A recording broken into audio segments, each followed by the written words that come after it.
हिंदू त्योहारों को निशाना बनाने के लिए वो किसी भी हद तक जाने को तैयार है। हिमाकत कानून को सीधी चुनौती देने तक आ पहुंची है। पहले तस्वीरें जरा देखिए। मस्जिद से बरसते पत्थरों को एक एक कर आप गिनते जाइए, फिर जहाजपुरा में जो हुआ उसका ब्यौरा समझना आसान आपके लिए हो जाएगा। कट्टरपंथी जमात के स्लीपर सेल के उस प्लानिंग को भी जो कश्मीर से होते हुए देश के कोने कोने तक पहुंच चुका है, कैसे इसे बेहद चालाकी से अंजाम दिया जा रहा है, इसे सबूतों के साथ आपके सामने मैं रखूंगी। इससे पहले पथराव की वारदातों में बेहद सावधानी रखी जाती थी। कोशिश की जाती थी कि कोई सबूत जो है हाथ ना लगे, जिससे कि कट्टरपंथी जमात सीधे निशाने पर आ जाए, और अगर आ भी जाए तो ये गुंजाइश बची रहे कि पथराव का ठीकरा अपने माथे पर न फूटे। बवाल इस उकसावे से काटा जाए कि बेनिफिट ऑफ डाउट का मौका भी बन जाए।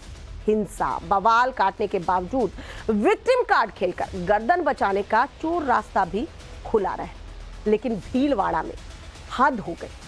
पुलिस की हिफाजत में हिंदू समाज ने धार्मिक जुलूस निकाला, उसी रास्ते से निकाला जहां से हर साल जल झूलनी एकादशी पर भगवान की चलमूर्ति निकलती है।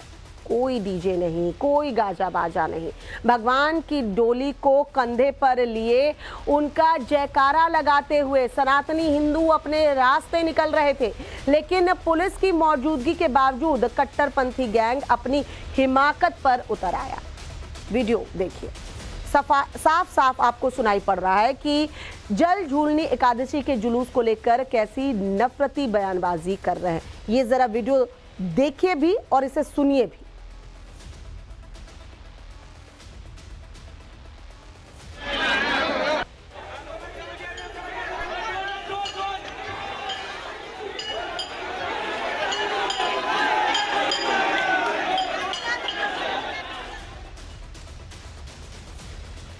तो देखिए भीलवाड़ा में कैसे यहां पर हद हो गई।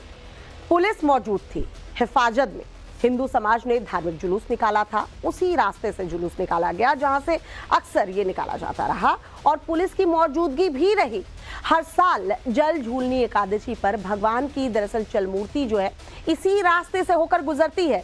यहाँ पर कोई डीजे नहीं था, कोई गाजा बाजा नहीं बज रहा था। भगवान की डोली को अपने कंधे पर उठाए जयकारा लगाते हुए जो हमारे सनातनी हिंदू भाई बहन हैं वो अपने रास्ते से निकल रहे थे। लेकिन पुलिस की मौजूदगी में क्या कुछ हुआ वो तस्वीर भी आपके सामने है। कट्टरपंथी गैंग अपनी हिमाकत पर उतर आया। वीडियो में हमने आपको दिखाया, सुनाया भी, जल झूलनी एकादशी के जुलूस को लेकर कैसे नफरती बयानबाजी करते नजर आए।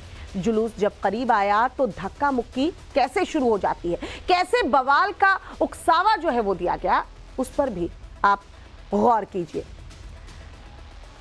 पीछे का वीडियो इसमें नहीं है जहां जुलूस पर पत्थर बरस रहे हैं, लेकिन पथराव की आवाजें आप सुन पाएंगे। कैसे पथराव शुरू हुआ, पथराव किया गया तो स्थिति क्या थी, देखिए जरा।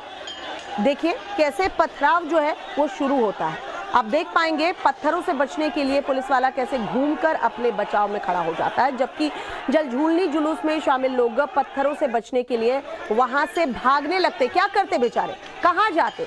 पत्थर बरस रहे हैं ऊपर से तो वो करेंगे क्या, वो भागने लगे।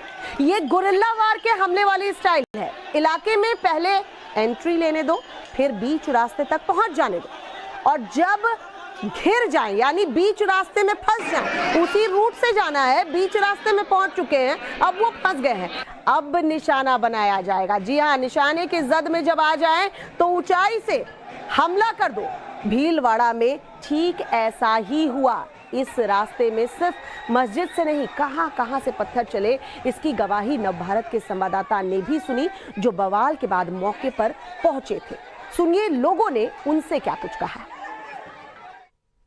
ये सब 2:30 बजे की बात है, जब दूर से बेवान आ रहा था ना, अचानक पत्थर ऊपर से आने लगे। कैमरा भी लगा हुआ था और आदमी भी खड़े हुए थे, और बेवान को धक्का देने की कोशिश की, गिराने की कोशिश की। क्या हुआ था, क्या समझ में आया, क्यों ऐसा हुआ? ये तो उनको समझना चाहिए कि उन्होंने क्या सोच के ये किया। हमने प्रशासन की इज्जत करी, उन्होंने प्रशासन की इज्जत भी नहीं किया। हमारे वहाँ पे इतने लोग खड़े थे, 50 आदमी 300 आदमी उनके ऊपर प्रहार किया उन्होंने, और हम यहाँ पे 500 आदमी खड़े, प्रशासन की इज्जत नहीं करते तो इनके घर रह जाते आज। प्री प्लानिंग थी पूरी, पत्थर कहाँ से आ जाएंगे ऊपर। प्री प्लानिंग थी इसलिए पूरा ये हुआ है। यहाँ पे पहले भगदड़ यहाँ पे भी मची थी 2 बार। ड्रम के अंदर पत्थर भरे हुए हैं। और देखो आप, ये अगर ये कहते हैं कि हमारी ये पूजा का स्थल है, अगर पूजा के स्थल से ये ऐसे घृणित कार्य कर सकते हैं तो क्या मानसिकता इन लोगों की। तो सुना आपने, पीड़ित पक्ष और चश्मदीद बता रहे हैं कि जलझूलनी एकादशी के जुलूस को कैसे निशाना बनाया गया, किसने निशाना बनाया। लेकिन यहाँ भी पत्थरबाजों के स्लीपर सेल के बचाव में वही पुरानी घिसी पिटी दलीलें दी गई। कहा गया कि जुलूस में शामिल हिंदू नौजवानों ने बवाल काटा। टोपी ट्रांसफर के इस मजहबी फंडे पर दुनिया यकीन भी कर लेती। जी हाँ, वाकई में यकीन कर लेती कि हुआ होगा कुछ, अगर पथराव से पहले की कट्टरपंथी प्लानिंग का वीडियो सामने नहीं आता। दरअसल वीडियो में कैद हुई है तस्वीरें, और तस्वीरें सच बोलती हैं, वो झूठ नहीं बोलती। ये तस्वीरें आपको चौंका देंगी।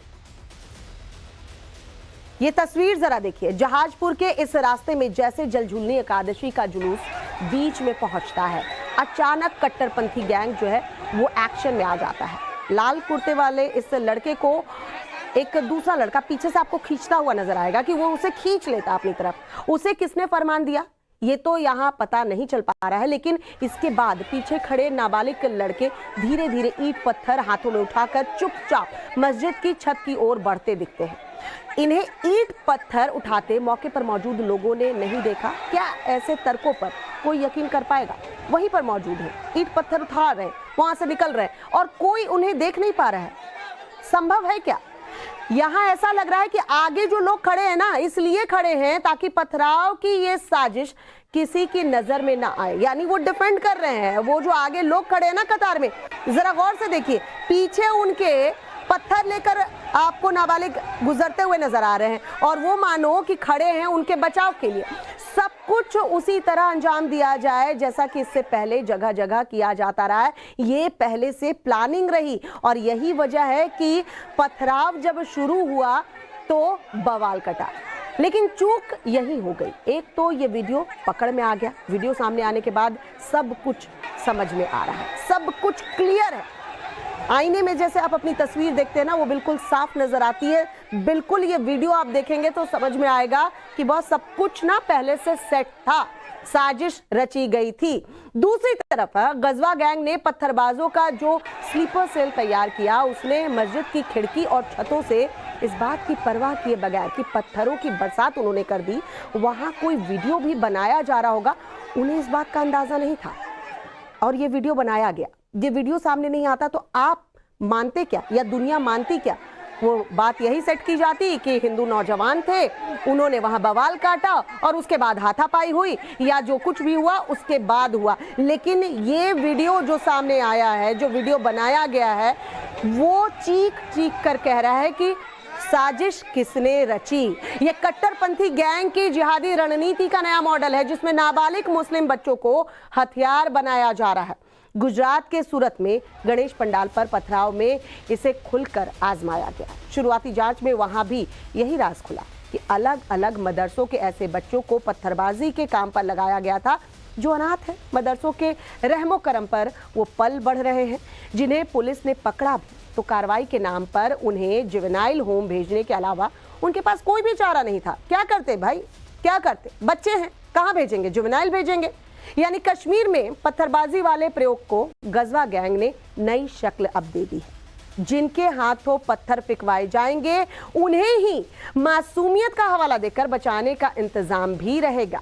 खैर, इसके बाद भी अगर आपके दिलो दिमाग में इफ बट हो तो मौके से हमारे नवभारत के संवाददाता भंवर पुष्पेंद्र की रिपोर्ट दिखाते हैं। शक सुबह सब कुछ दूर कर देगी।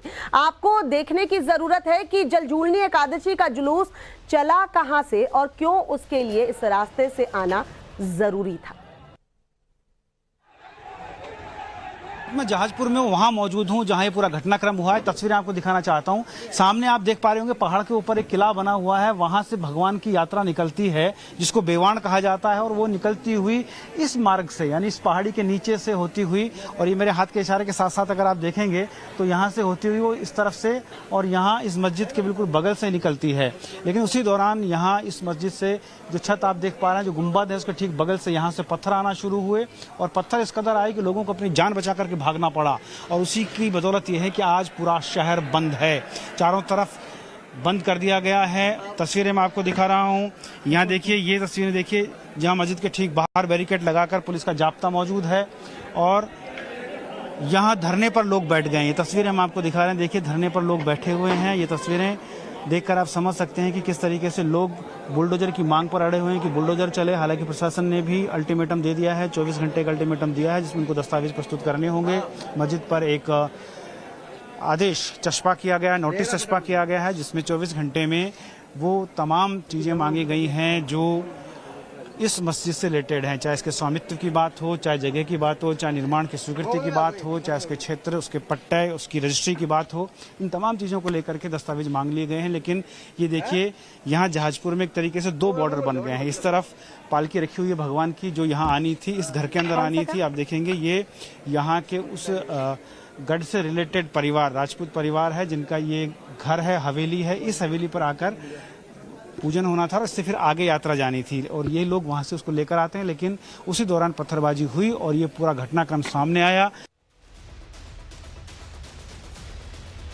रिपोर्ट देखिए आपने कैसे बताया गया है, पूरा एक्सप्लेन किया है हमारे सहयोगी ने कि वो रास्ता क्यों जरूरी था और क्यों यहाँ सर होकर जो हिंदू भाई बहन है वो गुजर रहे थे और यहीं पर पत्थरबाजी हुई। पुरानी परंपरा के तहत जलजूलनी एकादशी में निकली भगवान की मूर्ति को इसी गली के आगे हवेली तक लाने की पीढ़ियों पुरानी परंपरा रही है। इस बार भी उसे ही निभाया जा रहा था जब जहाजपुरा के जामा मस्जिद से उस पर पत्थर बरसाए गए। लेकिन ये हिमाकत अब कट्टरपंथी गैंग को भारी पड़ती नजर आ रही है। उनके खिलाफ सख्त कार्रवाई की मांग की जा रही है। इलाके के विधायक खुद धरने पर बैठ गए। कार्रवाई की मांग को लेकर प्रदर्शनकारी जो है हिंदुवादी संगठन मांग कर रहे हैं शोभा यात्रा पर पत्थरबाजी करने वाले आरोपियों के घरों पर बुलडोजर एक्शन लिया जाए। जुलूस पर जिस जामा मस्जिद से पत्थरबाजी की गई उस पर बुलडोजर एक्शन लिया जाए। शोभा यात्रा के रास्ते में जो भी अतिक्रमण किया गया है उन्हें भी तोड़ा जाए। आपको बता दें जहाजपुर प्रशासन की ओर से जामा मस्जिद और तकिया मस्जिद को नोटिस भी जारी कर दिया गया है। दोनों मस्जिदों की कमेटियों को 24 घंटे के भीतर दस्तावेज पेश करने के लिए कहा गया था। बड़ी बात यह है कि भीलवाड़ा कांड का वीडियो सामने आने के बाद ओवैसी जैसे चेहरे भी चुप्पी साधे बैठे हैं जो अक्सर ऐसे मामलों में कट्टरपंथी गैंग के बचाव में मौका निकालकर कूद पड़ते हैं।